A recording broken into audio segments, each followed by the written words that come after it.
హైదరాబాద్ లో పవన్ సభకు ఎందుకు అనుమతి ఇవ్వలేదని టీబీజేపీ చీఫ్ రామచంద్రరావు ప్రశ్నించారు. పవన్ సభ పెడతామంటే బీఆర్ఎస్ కాంగ్రెస్ నేతల గుండెల్లో రైళ్లు పరిగెడుతున్నాయని అన్నారు.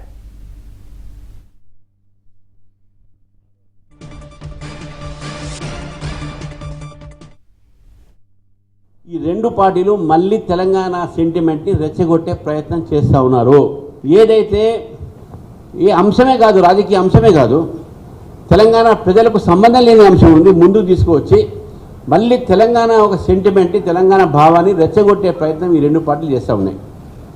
నేను ఒకటే మాట దాని మీద ఎక్కువగా చెప్పాను. కానీ పవన్ కళ్యాణ్ గారి యొక్క విషయంలో నేను ఏమంటున్నాను, ఆయన పర్మిషన్ అడిగారు, ఇస్తే అయిపోతుండే కదా, ఏం అభ్యంతరం ఉంటుండే, ఆయన ఎక్కడో మీటింగ్ పెట్టుకుంటుండే. To have meeting is everyone's right. దాన్ని ఎందుకు ఇవ్వలేదు అనేది డెఫినెట్గా they have right to answer question them. And వాళ్ళు అడిగారు, ఇవ్వలేదు పర్మిషన్. కానీ దాన్ని ఇష్యూ తీసుకొచ్చి అదేదో బీజేపీ మీద రుద్దడానికి, బీఆర్ఎస్గా మారినప్పుడు ఆంధ్ర నుంచి ఆఫీసులో పెట్టి ఆంధ్ర ఆఫీస్ పెట్టారు కదా, అక్కడ ఒక ఆంధ్ర వ్యక్తిని ప్రెసిడెంట్ చేశారు కదా, తెలంగాణ ప్రజల డబ్బుని పంజాబ్లో పంపించారు కదా, మహారాష్ట్ర తిరిగి తెలంగాణ బీఆర్ఎస్ పెడతాను అక్కడ పోయింది కదా. ఇవన్నీ చూడారా ప్రజలు?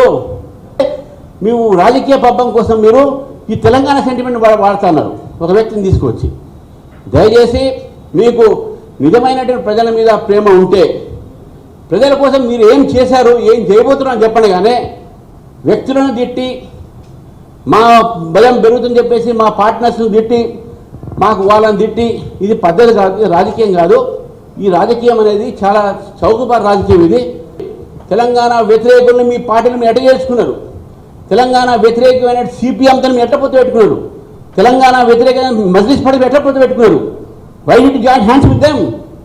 తెలంగాణ వ్యతిరేకస్తులతో మీరు చేయగలిపిన తర్వాత మీరు తెలంగాణకు వ్యతిరేకంగా పనిచేశారు. పవన్ కళ్యాణ్ గారు తెలంగాణకు ఇప్పుడు వ్యతిరేకంగా మాట్లాడలేదు. తెలంగాణ మీటింగ్ పెట్టుకుని మీరు రియాక్ట్ చేశారు అనవసరంగా. మేము కాలే రియాక్ట్, మీరైతున్నారు రియాక్ట్.